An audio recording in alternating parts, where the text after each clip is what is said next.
England के against second test match के दूसरे दिन 4 विकेटें लेने वाले साजिद खान, साजिद भाई आज भाई साहब बॉलिंग जब स्टार्ट किया ना उसी टाइम से बहुत ज़्यादा एक्साइटेड थे, ओवर एक्साइटेड टाइप हुए पड़े थे। जैक क्रॉली का जो उन्होंने रन आउट मिस किया इतना बड़ा, वो भी एक्साइटमेंट में ही मिस हो गया। मतलब जैक क्रॉली कहीं फ्रेम में नहीं नज़र आ रहा था, थ्रो साजिद भाई के हाथ में आ रही थी। बस दिक्कत ये हुई कि नॉर्मली थ्रो पकड़ कर गेंद विकेटों में लगाई जाती है, साजिद भाई ने पहले ही हाथ मार दिए विकेटों को कि क्या ही दिक्कत है, गेंद तो पकड़ ही लेंगे, विकेटें तो पहले उखाड़े ना। साजिद भाई ऐसे रन आउट होता नहीं है, मिलता नहीं है, ये आईसीसी की दिक्कत है। आपने अपनी तरफ से ठीक सोचा था कि गेंद तो आ ही जाएगी, पकड़ तो मैं लूँगा ही, इतना तो मैं नूरा नहीं हूँ कि थ्रो आती भी को पकड़ ना सकूँ। बस वो जब विकेटें पहले हाथ मार के उखाड़ गए ना, उससे जैक क्रॉली बच गया। दो कि ये एक अच्छी बात है कि जैक क्रॉली ज़्यादा बड़ा लंबा स्कोर कर नहीं सका, वो थोड़ी ज़रा ट्रिकी किस्म की पिच के ऊपर ना आज स्क्रैची नज़र आ रहा था।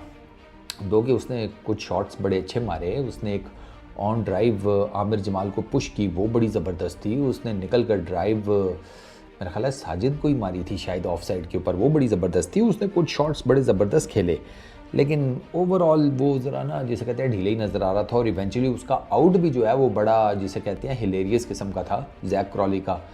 आपने देखा ही होगा, ये चलो रन आउट तो मिस हो ही गया। मैंने आपको बताया कि वो साजिद भाई ज़रा थोड़ा ओवर एक्साइटेड हो गए, हाथ पहले मार दिए, लेकिन ये जो जैक क्रॉली का आउट है वो भी सही शानदार है। मतलब किसी को पता ही नहीं था, वो तो बॉलर और सलमान अली आगा जो कि खड़ा था इधर, मेरा ख्याल है स्लिप में खड़ा था शायद, उन्होंने या ये ऑफ साइड के ऊपर शॉट खड़ा था कि कहाँ खड़ा था, स्लिप में खड़ा था शायद अगर मैं गलत नहीं हूँ, वो उन दोनों ने आवाज़ सुनी, वरना रिजवान को विकेट कीपर को आवाज़ आई नहीं। और ये सबसे हैरानकुन बात है, नॉर्मली फेंटेस्ट ऑफ एजेस भी ना विकेट कीपर कहीं ना कहीं सुनसान लेते हैं कि यार कुछ हुआ है, कुछ आवाज़ आई है। आपने देखा होगा अक्सर रिव्यूज़ जो हैं वो विकेट कीपर्स की जो उसमें इनपुट होती है वो सबसे ज़्यादा मैटर करती है, क्योंकि एक तो विकेटों के पीछे खड़ा होता है, वो करीब होता है, प्लस उसके जो सेंसेस होते हैं वो भी बाय डिफ़ॉल्ट लगे होते हैं ना कि यार बल्ले के किधर से गेंद गई है, क्या हिसाब किताब है, जुआ नहीं हुआ, एलबीडब्ल्यू की अपील है तो फिर क्या हिसाब किताब है, बॉल विकेटों की लाइन में है, कहाँ पिच हुई, किधर जा रही थी, ऑल दैट स्टफ। ये इसमें इन सारी चीज़ों, इन सारी कैलकुलेशन में विकेट कीपर का बड़ा रोल होता है। अब मतलब जैसे हमारी देसियों की फैमिली में एक ताऊ होता है कि जिसका मशवरे के टाइम बड़ा जिसे कहते हैं ना उसका बड़ा ज़ोर होता है कि उससे भी एक दफ़ा मशवरा कर लेते हैं, सीनियर आदमी है, अच्छा मशवरा देगा। आप सबकी फैमिली में कोई ना कोई होगा, ठीक है ना। तो मेरी फैमिली में भी हैं एक साहब ऐसे, तो विकेट कीपर का ना क्रिकेट टीम में उस ताऊ वाला हिसाब होता है कि उसकी एक तो पोजीशन तो क्रूशल होती है, लेकिन मशवरा उससे लिया जाता है कि भैया तू बता। और रिजवान को पता ही नहीं चला था इस एज का, रिजवान को बिल्कुल आवाज़ नहीं आई। वो तो नोमान जो बॉलर था उसने वो हल्की सी आवाज़ सुनी, और प्लस ये जो सलमान अली आगा था और इन्हीं दोनों ने पुश किया शान मसूद को कि रिव्यू ले लो, और वो रिव्यू जो है वो पाकिस्तान के हक़ में चला गया क्योंकि एज वाकई लगा था।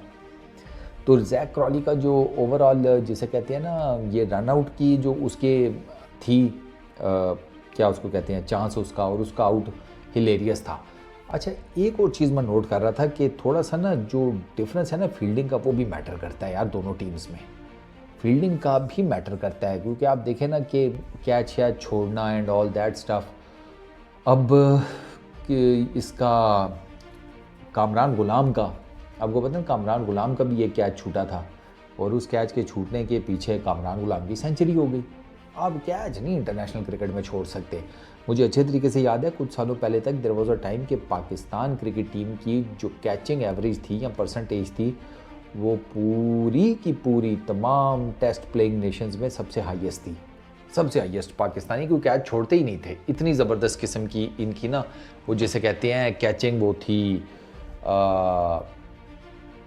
एबिलिटी, या आप उसे कह लें क्या उसको कहेंगे, कैचिंग की एबिलिटी और कैचिंग की बस कुछ समझ लो यार, कोई मोटा सा वर्ड खुद ही लगा लो। हाँ बस अब मुझे एबिलिटी जेन में आया तो एबिलिटी तक ही ठीक है। तो ये बड़े ज़बरदस्त कैचेस पकड़ते थे, लेकिन फिर वो बाद में ऐसे नूरे हुए हैं, कैचेस भी ड्रॉप कर देते हैं, रन आउट्स भी मिस कर देते हैं। ऑनेस्टली स्पीकिंग ये जो रन आउट है ना ये आपके लिए ब्लंडर क्रिएट कर सकता था। जैक क्रॉली जिस किस्म का बैट्समैन है, उस जैसे बैट्समैन को इस तरह का रन आउट चांस देना अपनी कबर खोदने के बराबर है। लेकिन वो मैंने आपको बताया ना, वो तो आपकी किस्मत अच्छी है कि उसका फेंटेस्ट ऑफ एजेस लगा और वो आप लोगों ने पिक कर लिया, वरना जैक क्रॉली ने मार मार के आपका भुरकस निकाल देना था। ऑनेस्टली स्पीकिंग इंग्लैंड की टीम तो वैसे ही आप देख लें, अब इतनी ट्रिकी पिच के ऊपर यार उन्होंने मार धाड़ दबाए रखी है। 10 ओवरों में वो 70 प्लस थे यार, उन्होंने भाई ठीक ठाक जिसे कहते हैं ना फेंटा लगाया। ये तो उनकी जो फाइनल जो हमारा सेशन चल रहा था और उसके जो एंडिंग ओवर्स थे उसमें जो साजिद आया है, लास्ट 1 घंटे के अंदर ना पाकिस्तान ये 4 विकेटें ली हैं। 4 विकेटें, हाँ 1 घंटे के अंदर पाकिस्तान ने 4 उनके गिराए हैं। तो ये अगर आपको 4 विकेटें लास्ट 1 घंटे में ना मिलती तो फिर तो आपका कीमा कर देना था उन्होंने, ऑनेस्टली स्पीकिंग। और अभी भी ये मत समझिएगा पाकिस्तान टीम को कि आप ना, ठीक है इस टेस्ट मैच में आपकी ग्रिप मजबूत नज़र आ रही है, लेकिन ऐसी जो सिचुएशंस है आपने पहले भी अपने लिए बड़ी क्रिएट करके रखी हैं। आपने ऑस्ट्रेलिया में क्रिएट कर ली ये सिचुएशन जब आप सिडनी और एमसीजी में बेहतर खेले थे फर्स्ट इनिंग्स में, और आप मैच को अपने फेवर में कर सकते थे, आप नहीं कर पाए, आपने ग्रिप लूज़ कर दी। बांग्लादेश के अगेंस्ट आपके पास चांसेस थे सीरीज़ में जीतने के, कमबैक करने के, जो भी आप उसको नाम दे लें, आपने वहाँ पर लूज़ किए। आपने इंग्लैंड के अगेंस्ट पहले टेस्ट मैच में आपके पास एक बड़ा मोटा एज आया, लेकिन आपने वो भी लूज़ कर दिया पहली इनिंग्स की बैटिंग के बाद। तो अभी भी ना, अब जो 2 बैट्समैन हैं ना क्रीज के ऊपर, कार्स और वो दूसरा स्मिथ, ये दोनों ठीक ठाक बैट्समैन हैं। स्मिथ की तो बड़ी रेपुटेशन है टेल एंडर्स के साथ अच्छा खेलने की, कार्स की फर्स्ट क्लास क्रिकेट में 2-3 सेंचुरीज़ हैं। तो पाकिस्तान की ये जो 127 रन की लीड है ना, ये जितनी मैक्सिमम रहेगी पाकिस्तान के लिए उतना ही ज़्यादा बड़ा एडवांटेज क्रिएट होगा इस टेस्ट मैच में, ये जो मुल्तान का दूसरा टेस्ट मैच है। क्योंकि अगर ये लीड कम होती जाती है, इसमें से कोई इंग्लैंड जो है वो स्कोर पाकिस्तान का जो है 350 के करीब ऊपर ही है, 350 से उसके कहीं करीब शरीब आ जाता है तो पाकिस्तान के लिए फिर मुश्किल होगी। क्योंकि सेकंड इनिंग्स पाकिस्तान नहीं अच्छी खेल रहा, and it has been a long time. ये पुरानी है स्टोरी कि पाकिस्तान सेकंड इनिंग्स नहीं अच्छी खेल पाता। तो मेरा ख्याल है कि पाकिस्तान को ना कल आते साथ ही ना ये जो बकाया 4 विकेटें ये लेनी है कि अपनी लीड जो है वो मैक्सिमम रखें। लीड मैक्सिमम रखेंगे तो आपके पास एज बनेगा कि आप इंग्लैंड को दूसरी इनिंग्स में तंग करने की पोजीशन में हो जाएंगे, क्योंकि चौथी इनिंग इंग्लैंड ने खेलनी है, आपने नहीं। तो अभी विकेट डिटीरिएट तो हो रही है, तो अब कल भी देखना पड़ेगा, क्योंकि आज जो लास्ट सेशन था उसमें तो गेंद ठीक ठाक ब्रेक हो रही थी और साजिद ने जिसे कहते हैं कि बॉलिंग भी ज़बरदस्त की। जैसी उसे एक ओपनिंग मिली है उसके बाद उसने नहीं खड़ा होने दिया इंग्लैंड के बैटर्स को। जो रूट ने उसको स्वीप मारने की कोशिश की, बोल्ड हो गया। उसके बाद उसने जो रूट को लिया, बेन डकेट को भी ले गया, जैक क्रॉली को भी ले गया। तो 3 उसने बड़ी ज़बरदस्त किस्म की विकेटें पाकिस्तान के लिए पकड़ी। बेन स्टोक्स को ले गया, नोमान। तो वो पाकिस्तान के लिए गेट ओपन हुआ है अपॉर्चुनिटी का।